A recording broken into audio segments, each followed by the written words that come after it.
نہیں بنے گی، بس دل کے اندر عشق مصطفیٰ ہو، نبی کا نام آئے تو غلام تڑپ جائے. سبحان اللہ. حضرت آدم نے کہا مولا میں اپنی غلطی کی معافی چاہتا ہوں اسی نام کے صدقے میں. اب رب کائنات کی بارگاہ سے آواز آتی ہے اے آدم تجھے پتا ہے یہ نام کون ہے؟ حضرت آدم نے کہا مولا بتا دے. I want to listen about this name my Allah. اے اللہ اس نام کے بارے میں جاننا چاہتا ہوں. اللہ نے فرمایا آدم سنو، اگر یہ نام والا نبی نہ ہوتا، اگر یہ محمد رسول اللہ نبی نہ ہوتا، اگر یہ آمنہ کا لال نہ ہوتا، اگر یہ عبداللہ کا پیارا نہ ہوتا، اگر یہ حلیمہ کی گود والا نہ ہوتا، اگر یہ مصطفیٰ جان رحمت نہ ہوتا، اگر یہ آمنہ کا لال نہ ہوتا، اگر یہ مکی نہ ہوتا، اگر یہ خدیجہ کا شوہر نہ ہوتا، تو آدم سن لے اگر یہ نبی نہ ہوتا تو میں زمین کو پیدا نہ کرتا، اگر یہ نبی نہ ہوتا تو آسمان کو پیدا نہ کرتا، اگر یہ زمین نہ ہوتا تو لوح و قلم کو پیدا نہ کرتا، اگر یہ نبی نہ ہوتا تو پہاڑوں کی بلندی کو پیدا نہ کرتا، اگر یہ نبی نہ ہوتا عرش و کرسی کو پیدا نہ کرتا، اگر یہ نبی نہ ہوتا تو لوح و قلم کو پیدا نہ کرتا، اگر یہ نبی نہ ہوتا تو جنت کی بہاروں کو پیدا نہ کرتا، اگر یہ نبی نہ ہوتا تو حوض کوثر کو پیدا نہ کرتا، اگر یہ نبی نہ ہوتا تو جنت کے خلوہ کو پیدا نہ کرتا، اگر یہ نبی نہ ہوتا تو جنت کی حوروں کو پیدا نہ کرتا، اگر یہ نبی نہ ہوتا تو آدم تجھے بھی پیدا نہ کرتا، آدم تیرے پتلے کو بھی نہ بناتا، اے شیش تجھے بھی پیدا نہ کرتا، اے نوح پیغمبر تجھے بھی پیدا نہ کرتا. اے آدم سن لے اگر یہ نبی نہ ہوتا تو میں قرآن کو نہ بھیجتا، اگر یہ نبی نہ ہوتا تو میں جبرائیل کو پیدا نہ کرتا، اگر یہ نبی نہ ہوتا تو میں میکائیل کو پیدا نہ کرتا، اگر یہ نبی نہ ہوتا تو میں کائنات کو نہ بناتا. اے آدم سن لے اگر یہ نبی نہ ہوتا تو میں اپنے رب ہونے کو ظاہر بھی نہ فرماتا. رب کے بولو سبحان اللہ. اب اس نبی کی شان دیکھو، اس نبی کا مقام دیکھو، اس نبی کی عظمت دیکھو، اس نبی کی رفعت دیکھو. اللہ نے کہہ دیا آدم تجھے بھی پیدا نہ کرتا، میں قرآن کو بھی زمین پر نہ بھیجتا، میں انجیل کو بھی نہ بھیجتا، میں توریت کو بھی نہ بھیجتا، میں تمام آسمانی صحیفوں کتابوں کو گرنتوں کو نہ بھیجتا.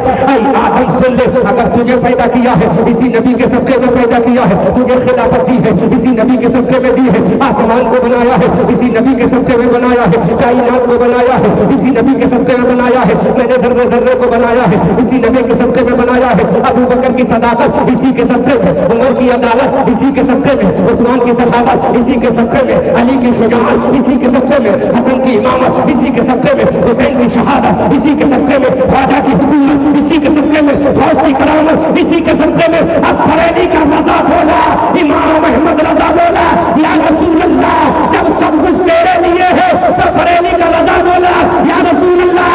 زمین و زمان تمہارے لیے، مکین و مکہ تمہارے لیے، سنین و سنا تمہارے لیے، بنے دو جہاں تمہارے لیے، دہن میں زبا تمہارے لیے، بدن میں ہجا تمہارے لیے، آقا ہمارے یہاں تمہارے لیے، مجھے بھی وہاں تمہارے لیے.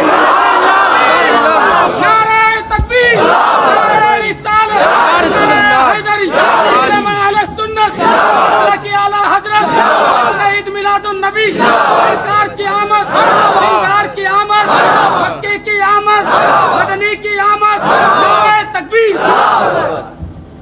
بنایا تیرے لیے، بنایا بنگال کو بنایا مصطفیٰ کے لیے، بنگالیوں کو بنایا مصطفیٰ کے لیے، یو پی کو بنایا مصطفیٰ کے لیے، بہاریوں کو بنایا مصطفیٰ کے لیے. ارے اتنا ہی نہیں حضرت آدم کو بنایا مصطفیٰ کے لیے تاکہ آدم تم زمین پر جاؤ تو میرے نبی کا چرچا کرنا، اے عیسیٰ جب زمین پر جاؤ تو میرے نبی کا چرچا کرنا، اے موسیٰ جب تم زمین پر جاؤ تو میرے نبی کا چرچا کرنا، اے کلیم اللہ جب تم زمین پر جاؤ میرے نبی کا چرچا کرنا، اے روح اللہ جب تم زمین پر جاؤ تو میرے نبی کا چرچا کرنا، اے زکی اللہ جب تم نبی پر زمین پر جاؤ تو میرے نبی کا چرچا کرنا، اے جبرائیل جب تم زمین پر جاؤ تو میرے نبی کا چرچا کرنا. اللہ نے کہہ دیا ارے نبیوں سب سے بعد میں قرآن کو بھیجوں گا تو قرآن کے اندر بھی چرچا کسی اور کا نہیں ہوگا، کلام میرا ہوگا، نعت مصطفیٰ کی ہوگی. شان تو دیکھو، طرف کے بولو، زور سے بولو. قرآن میرا ہوگا، نعت مصطفیٰ کی ہوگی، کلام میرا ہوگا، ذکر مصطفیٰ کا ہوگا، کتاب میری ہوگی، تذکرہ مصطفیٰ کا ہوگا، کتاب میری ہوگی، چرچا مصطفیٰ کا ہوگا. اسی لیے اعلیٰ حضرت عظیم البرکہ مجدد دین و ملت الشاہ امام احمد رضا خان فاضل بریلوی علیہ الرحمت و رضوان بریلی کی دھرتی سے پکار کر کہتے ہیں یا رسول اللہ، یا رسول اللہ، سب سے اعلیٰ و اعلیٰ ہمارا نبی، سب سے بالا وہ بالا ہمارا نبی، کیا خبر کتنے تارے کھلے چھپ گئے پر نہ ڈوبے نہ ڈوبا ہمارا نبی، سب چمک والے اذنوں میں چمکا کی اندھے شیشوں میں چمکا ہمارا نبی، جس کی دو بوند ہے کوثر و سلسبیل، ہے وہ رحمت کا دریا ہمارا نبی، جس کے تلووں کا دوبن ہے آب حیات، ہے وہ جان مسیحا ہمارا نبی، جس کی دو بوند ہے کوثر و سلسبیل، ہے وہ رحمت کا دریا ہمارا نبی، سب چمک والے اذنوں میں چمکا کیے اندھے شیشوں میں چمکا ہمارا نبی، غمزدوں کو رضا مزدہ دیجئے کہ ہے بے کسوں کا سہارا ہمارا نبی۔ یہ میرے نبی کی شان ہے، یہ میرے نبی کی، چونکہ وقت کم ہے بات زیادہ ہے اس لیے میں سمجھاتا ہوا چلوں گا، لمبی بات کرنا ہے کیونکہ میں بھی اتنا تھکا ہوا ہوں۔ اگر ان کمیٹی کی محبت نہ ہوتی، مختار بھائی کی دوستی نہ ہوتی تو کسی قیمت پر میں تاریخ نہ دیتا۔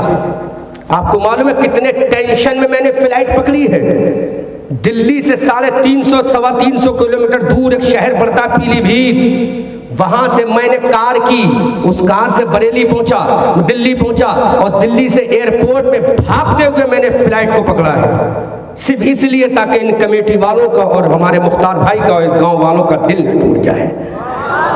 اب سوچو کتنی محبت ہے مجھے آپ لوگوں سے، ہے نا؟ اور اس گاؤں کے کچھ لوگ کہتے ہیں ارے کسی کی دوستی تمہیں کیا تکلیف ہے، تم بھی ایسا کردار بناؤ تمہاری بھی دوستی ہو جائے۔ کوئی بڑا عالم ایسی دوست نہیں بنتا ہے، کسی کا کلیجہ دیکھ کر دوست بنتا ہے۔ بولو کمیٹی والوں، بولو بولو گاؤں والوں بولو، جب تمہارے چہرے پر حسد کا چشمہ لگا ہوگا تو کسی کی محبت نظر آئے گی؟ ارے محبت سیکھنا ہے تو ان کمیٹی والوں سے سیکھو، طرف کے بولو سبحان اللہ، جھوم کے بولو سبحان اللہ۔ اب میرے نبی کا چرچا ہو رہا ہے، حضرات ذرا دیکھو تو صحیح، اللہ کا نبی آ گیا، اللہ کا نبی آ گیا، اللہ کا نبی آ گیا، طرف کے بولو سبحان اللہ، جھوم کے بولو۔ اعلیٰ حضرت نے شان سے کہا یا رسول اللہ، سب چمک والے تو ڈھول میں چمکا کیے اندھے شیشوں میں چمکا ہمارا نبی، غمزدوں کو رضا مزدہ دیجئے کہ ہے بے کسوں کا سہارا ہمارا نبی، بے کسوں کا سہارا ہمارا نبی۔ اللہ کے نبی کی پیدائش ابھی نہیں ہوئی، اللہ کے نبی کی پیدائش سے پہلے اس زمین کا حال کیا تھا بتا دوں سنو گے لوگ بڑے سائلنٹ ماحول میں اور تو یہ تمہارے کام کی بات ہے۔ اللہ کے نبی کی پیدائش سے پہلے لڑکیوں کو زندہ قبر میں دفن کیا جاتا تھا۔ کیا کیا جاتا تھا؟ لڑکیوں کو زندہ قبر میں دفن کیا جاتا تھا۔ ان لڑکیوں کو زندہ قبر میں دفن کیا جاتا تھا۔ اگر کسی کے گھر میں کوئی لڑکی پیدا ہو جاتی تھی تو اس لڑکی کا باپ اپنے ہاتھوں سے قبر کھود کے زندہ ہی دفن کر دیا کرتا تھا۔ آخر کیا غلطی تھی ان بچیوں کی؟ کیا غلطی تھی ان بچیوں کی؟ ان عورتوں کو جانوروں سے زیادہ بری طریقے سے مارا جاتا تھا۔ ان عورتوں کے ہاتھ پیروں کو چھری اور چاقو سے کاٹ دیا جاتا تھا۔ ان جانوروں کو ایک ایک حصہ کر کے کاٹ کے لوگ کھایا کرتے تھے۔ کتنا دردناک منظر ہوگا جب ایک باپ اپنی اولاد کو اپنے ہاتھ سے دفن کر دے۔ یہ ننھی ننھی بچی اللہ کی بارگاہ میں کہتی تھی میرے مولا آخر ہمارا قصور کیا ہے، اے پروردگار آخر ہماری غلطی کیا ہے، فالٹ کیا ہے میرے مولا؟ کیا ہمیں جینے کا حق نہیں ہے زمین پر؟ عرب کا یہ دستور تھا، عرب کا یہ قانون تھا۔ کسی کی لڑکی اگر پیدا ہو جاتی، ڈاٹر پیدا ہو جاتی تو اس کا ظالم باپ اپنے ہاتھوں سے اپنی لڑکی کو زندہ قبر میں دفن کیا کرتا تھا۔ سوچو میرے نبی کی پیدائش سے پہلے کتنا عجیب و غریب حال تھا۔ ان عورتوں کو جانوروں سے زیادہ بری طریقے سے لاٹھی اور ڈنڈوں سے مارا جاتا تھا، جوتی سے زیادہ ذلیل سمجھا جاتا تھا ان عورتوں کو۔ ایک جانور کے 4 پیر ہوتے ہیں، ظالم عربی ایک ایک کر کے جانور کو کاٹتے تھے اور تڑپتا ہوا چھوڑ دیتے تھے، اس کے گوشت کو کھایا کرتے تھے۔ اتنا ظلم ہو رہا تھا انسانیت پر، انسانیت سسک رہی تھی، انسانیت سسک رہی تھی، دم توڑ رہی تھی شرافت انسانی، آخری سانسیں لے رہی تھی لڑکیاں خدا کی بارگاہ میں رو رو کر فریاد ہونا تھی یا اللہ اے میرے